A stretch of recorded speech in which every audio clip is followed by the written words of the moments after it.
Doctor Nawaz Deobandi की खूबसूरत गज़ल है जो कि मशहूर है। उनकी मशहूर गज़लों में है, तेरे आने की जब खबर महके और वो रुलाकर हंस न पाया देर तक। जगजीत ने गाई है उनकी खूबसूरत गज़ल कि वो बेवफा है, उसे बेवफा कहूँ कैसे, बुरा ज़रूर है लेकिन उसे बुरा कहूँ कैसे।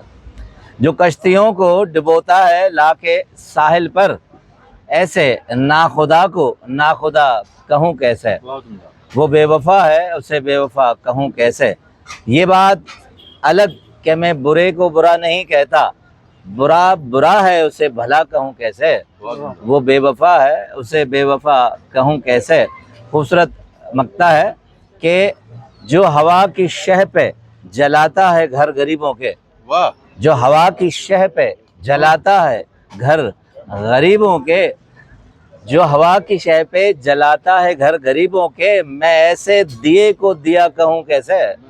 वो बेवफा है, उसे बेवफा कहूँ कैसे, बुरा ज़रूर है लेकिन उसे बुरा कहूँ कैसे। बहुत शुक्रिया।